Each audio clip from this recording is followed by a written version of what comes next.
အရက်နဲ့ပတ်သက်ပြီးအယူမှားတွေအများကြီးရှိပါတယ်။တွေ့ရအများဆုံးအယူမှားနှစ်ခုကတော့အတင်းတောက်တာကကျန်းမာရေးအတွက်ကောင်းတယ်ဆိုတာနဲ့အရက်ကအသေးကိုပဲထိခိုက်စေတယ်ဆိုတာဖြစ်ပါတယ်။ဒါပေမဲ့အမှန်တကယ်တော့အရက်ကခန္ဓာကိုယ်ထဲဝင်သွားပြီးတဲ့နောက်အရင်ဆုံးထိတွေ့တာဟာအသေးမဟုတ်ပဲအစာရည်မျိုးပြုံးနဲ့အစာအိမ်တို့ဖြစ်ပါတယ်။အတင်းတောက်ရုံပါပဲဆိုတာကထိခိုက်နိုင်ခြေနည်းနည်းလေးပိုနေရုံပဲရှိပြီးထိခိုက်နိုင်ခြေလုံးဝမရှိတော့တာကိုမဆိုလိုပါဘူး။အရက်မှာဘေးကင်းတဲ့ပမာဏဆိုတာမရှိဘူးလို့လမ်းဆက်ဆေးပညာဂျာနယ်ကရှင်းရှင်းလင်းလင်းဖော်ပြထားပါတယ်။အနှဲငယ်ကနေအတင်းပဲတောက်ရင်တောင်ဘေးထွက်ဆိုးကျိုးစိန်ခေါ်မှုတွေရှိနေစေဖြစ်ပါတယ်။အရက်ကခန္ဓာကိုယ်ထဲဖြတ်တန်းသွားတဲ့အခါဓာတ်ရိုက်ထိတွေ့တဲ့အင်္ဂါစိတ်ပိုင်းတွေကိုလည်းပျက်စီးစေပါတယ်။ဒါဆိုပုံမှန်အချိန်တွေမှာအစာအိမ်ကထွက်တဲ့အစာချေရည်တွေကြောင့်ငါတို့ခန္ဓာကိုယ်မထိခိုက်ရတာဘာကြောင့်လဲအဓိကတော့ချက်ကအစာအိမ်ရဲ့မျက်နှာပြင်မှာဘိုင်ကာဘိုနိတ်ပါဝင်တဲ့အမြေပါအလွှာတစ်ထပ်ရှိနေလို့ဖြစ်ပါတယ်။ဒါဟာပြင်းထန်တဲ့အက်ဆစ်တွေကိုတိကျခွဲထုတ်ပေးပြီးအမြေပါမျက်နှာပြင်မှာမပြင်းထန်တဲ့ပတ်ဝန်းကျင်တစ်ခုကိုထိမ့်သိမ်းပေးတဲ့ရေကာအလွှာတစ်ခုလိုပြုမှုပေးပါတယ်။အမြေပါဆဲတွေစီလုံလောက်တဲ့သွေးလက်ပတ်မှုနဲ့စင်ဆက်မပြတ်တစ်လွင်အောင်ပြုပြင်ပေးတဲ့နီလန်းတွေကလည်းဒီတားစီကိုအတူတကွထိမ့်သိမ်းပေးထားပါတယ်။ဒါကလုံးဝထိုးဖောက်လို့မရတာတော့မဟုတ်ပါဘူး။ပုံမှန်အခြေအနေမှာတိုက်ခိုက်မှုနဲ့ပြန်လည်ပြုပြင်မှုလို့စေတနာမျှနေုံပဲရှိတာပါ။အရက်ကအစာအိမ်ထဲရောက်သွားတဲ့အခါအမြေပါဆဲတွေကိုတိုက်ရိုက်ရောင်ရမ်းစေပြီး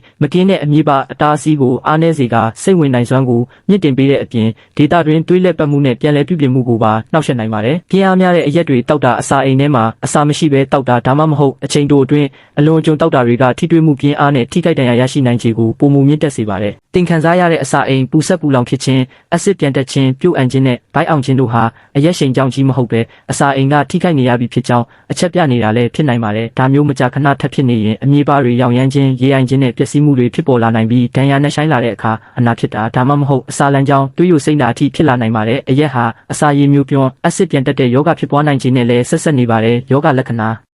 ပြင်းထန်မှုဟာထိခိုက်ဒဏ်ရာပမာဏကိုတိတိကျကျမဖော်ပြနိုင်ပါဘူး။အချို့သူတွေကအစာအိမ်မအီမတာဖြစ်ချိန်မှာအစာအသောက်ပြည့်ရုံပဲရှိနိုင်ပေမဲ့အစာအိမ်ထဲမှာတော့တက်ရောက်မှုပြင်းပြင်းထန်ထန်ရောင်ရမ်းနေပြီးသားဖြစ်နေနိုင်ပါတယ်။အာနိသင်ခံနိုင်ရရှိတယ်ဆိုတာကအဓိကအားဖြင့်စိတ်ပိုင်းဆိုင်ရာခံနိုင်ရည်နဲ့ဇီဝရုပ်ဖြစ်ပျက်မှုကွာခြားချက်ကြောင့်သာဖြစ်ပြီးအစာအိမ်အမြေပါကပိုခံနိုင်ရရှိတယ်လို့မဆိုလိုပါဘူး။နာကျင်မှုမရှိတာဟာလည်းဘေးကင်းကြောင်းတက်တယ်မဟုတ်ပါဘူး။ဒီနေရာမှာနောက်ထပ်အယူမှားတစ်ခုကို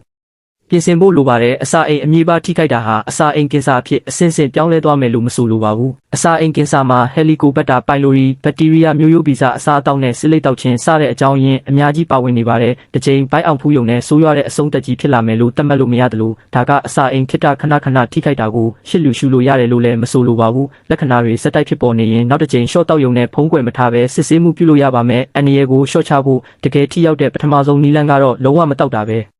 ဲဖြစ်ပါတယ်အစာစားတာနဲ့ရေခဏတောက်ပေးတာတွေကစုပ်ယူမှုကိုနှိကွေးစေပြီးရေဓာတ်ကိုပြန်လည်ဖြည့်တင်းပေးရုံပဲတက်နိုင်ပါတယ်ဘယ်တိုင်းစေမှအရက်ရှိန်ကိုမြန်ပြေစေမှာမဟုတ်ပါဘူးအစာအိမ်ပေါ်ဝင်ထုတ်ဝင်ဖို့ဖြစ်စေတာကိုတကယ်အဆုံးဖြတ်ပေးတာကအရက်တောက်သုံးမှုစုစုပေါင်းပမာဏနဲ့တောက်သုံးတဲ့အရှိန်ပဲဖြစ်ပါတယ်အစာအိမ်ဈေးတွေဟာလည်းအရက်တောက်ဖို့အတွက်အကာအကွယ်မဟုတ်ပါဘူးတွေးရန်ခြင်းဝမ်းမဲသွားခြင်းပြင်းထန်စွာဘိုက်အောင်ခြင်းသို့မဟုတ်မေးလဲခြင်းတို့ဖြစ်ပေါ်ပါကချက်ချင်းအရေးပေါ်အကူအညီရယူပါမအီမတာမကြာခဏဖြစ်ရင်လည်းတက်နိုင်သမျှအမြန်ဆုံးကုသမှုခံယူသင့်ပါတယ်အစာအိမ်ကိုတကယ်ကာကွယ်တာဟာအစာအိမ်မထိခိုက်ပဲတောက်နိုင်မဲ့နီလန်းကိုရှာဖွေတာမဟုတ်ပဲအချိန်မီရက်တက်လိုက်တာပဲဖြစ်ပါတယ်မတောက်ဖဲနေနိုင်ရင်လုံးဝမတောက်ပါနဲ့အရက်နဲ့ပတ်သက်ပြီးအတိအမြင်မှန်ကန်သွားတာဟာတင့်ကျမ်းမာရေးကိုနားလည်ရုံတင်မဟုတ်ပဲမိမိကိုယ်ကိုပုံမချစ်ခင်စောင့်ရှောက်ဖို့ပထမဆုံးခြေလှမ်းဖြစ်ပါတယ်ကျမ်းမာရေးဆိုတာအစားထိုးလို့မရတဲ့အဖိုးတန်ဆုံးယတနာတစ်ခုဖြစ်တာကြောင့်မတောက်ဖဲနေနိုင်တာဟာအကောင်းဆုံးရွေးချယ်မှုဆိုတာကိုအမြဲတရပါမိမိရဲ့အစာအိမ်နဲ့ခန္ဓာကိုယ်ကျန်းမာရေးအတွက်ဒီနေ့ပဲအကောင်းဆုံးဆုံးဖြတ်ချက်ကိုပြတ်တသားချမှတ်လိုက်ပါတင့်ရဲ့တတိပြုစင်ခြင်းမှုနဲ့အတူပုံမကျမ်းမှာပျော်ရွှင်တဲ့စိတ်ချမ်းသာဖွယ်အနာဂတ်နေ့ရက်များကိုပိုင်ဆိုင်နိုင်ပါစေ။